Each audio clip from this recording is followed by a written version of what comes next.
Hello everyone, ఎలా ఉన్నారు? Welcome back.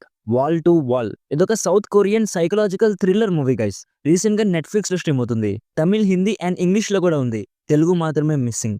Mostly Telugu కూడా ఇంకొన్ని రోజుల్లో యాడ్ చేస్తారనుకుంటున్నాను. ఈ movie run time almost 2 hours ఉంటుంది. నిన్న నైట్ ఈ మూవీ కంప్లీట్ చేశా. డీటెయిల్ గా ప్లాట్ అండ్ రివ్యూ చెప్పేస్తాను.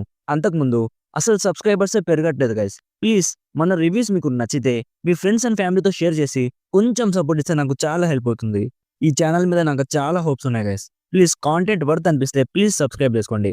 సింపుల్ గా ఈ మూవీ ప్లాట్ ఏంటంటే, ఒక ఆర్డినరీ జాబ్ చేసే ఒక అబ్బాయి తన డ్రీమ్ హౌస్ కొనడానికి తన సేవింగ్స్ అన్ని పెట్టేస్తాడు. అలాగే లోన్ కూడా తీసుకుంటాడు. సో ఇక లాస్ట్ కి తన డ్రీమ్ హౌస్ చేరాక ఆ ఇంట్లో ఏవో భయంకరమైన సౌండ్స్ వినిపిస్తూ ఉంటాయి. సో అసలు ఆ సౌండ్స్ ఏంటి, నెక్స్ట్ ఏం జరిగింది అనేది బేసిక్ గా ఈ మూవీ ప్లాట్. ఇప్పుడు నాకు ఎలా అనిపించింది అంటే, నాకైతే నచ్చింది గైస్. మన మెయిన్ క్యారెక్టర్ తన డ్రీమ్ హౌస్ జాయిన్ అయ్యే వరకు హ్యూమన్ ఎమోషన్స్ తో యావరేజ్ మిడిల్ క్లాస్ స్ట్రగుల్స్ ని చాలా నేచురల్ వేలో చూపించారు. ఇంకో విషయం క్లియర్ చేయాలి, ఇది హారర్ మూవీ కాదు గైస్. ఇది ఒక సైకలాజికల్ థ్రిల్లర్ మూవీ. సో దయ్యం ఉంటుందని ఎక్స్పెక్ట్ చేస్తే డిసప్పాయింట్ అవుతారు. స్టోరీ స్టార్ట్ అయినప్పటి నుంచి చాలా ఇంట్రెస్టింగ్ గా ఉంటుంది, ఎంగేజింగ్ గా ఉంటుంది. ఎక్కడ కూడా స్టోరీ నుంచి అన్నెసెసరీ ట్రాక్స్ ఉండవు. మొత్తం కాన్సన్ట్రేషన్ స్టోరీ టెల్లింగ్ మీదే ఉంటుంది. ఫస్ట్ హాఫ్ కొంచెం స్లోగా ఉన్నా కూడా హ్యూమన్ ఎమోషన్స్ తో ఎక్కడ కూడా బోర్ కొట్టనివ్వకుండా తీసుకెళ్లారు. మెల్లమెల్లగా స్టోరీ చాలా ఇంటెన్స్ గా మారుతుంది. ఇక సెకండ్ హాఫ్ లో చాలా క్రేజీ సీన్స్ ఉంటాయి గైస్. అవి అంతగా బిలీవబుల్ గా అనిపించలేదు. అంటే సెకండ్ హాఫ్ లో స్టోరీ చాలా ఇంటెన్స్ గా గేర్ షిఫ్ట్ అవుతుంది.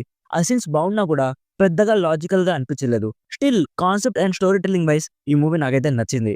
ఇప్పుడు ఎలా చెప్పాలంటే, ఒక రిలేటబుల్ క్యారెక్టర్ ఉందనుకోండి, సబ్ కాన్షియస్ గా వాడిని రూట్ చేస్తాం కదా, అలా అన్నమాట. ఈ మూవీ ఇవ్వాలనుకున్న మెసేజ్ హార్డ్ హిట్టింగ్ గా ఉన్నా కూడా ఆ మెసేజ్ ఇవ్వడానికి వీళ్ళు ఎంచుకున్న సిచ్యువేషన్ ఏదైతే ఉందో అది అసలు కన్విన్సింగ్ గా అనిపించలేదు. మెయిన్ క్యారెక్టర్ చాలా రిలేటబుల్ ఉంటుంది గైస్. చూడండి, మీకు కూడా బాగా నచ్చుతుంది. Actors performances, music and production values ఇవన్నీ చాలా బాగున్నాయి. ఓవరాల్ గా డెఫినెట్లీ మెజారిటీకి ఈ మూవీ నచ్చేస్తుంది.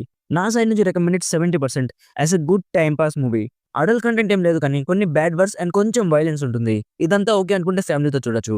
సో ఇది guys wall to the ball movie review. Already ఈ మూవీ మీరు చూసుంటే మీకు ఎలా అనిపించిందో కామెంట్స్ లో మాతో షేర్ చేసుకోండి. వీడియో నచ్చితే లైక్ చేసి మరిన్ని రివ్యూస్ అండ్ రికమెండేషన్స్ కోసం మన ఛానల్లో వచ్చే వీడియోస్ డైలీ ఫాలో అవ్వడానికి ట్రై చేయండి. Thank you so much for watching. Meet you in the next video. By by. జై హింద్.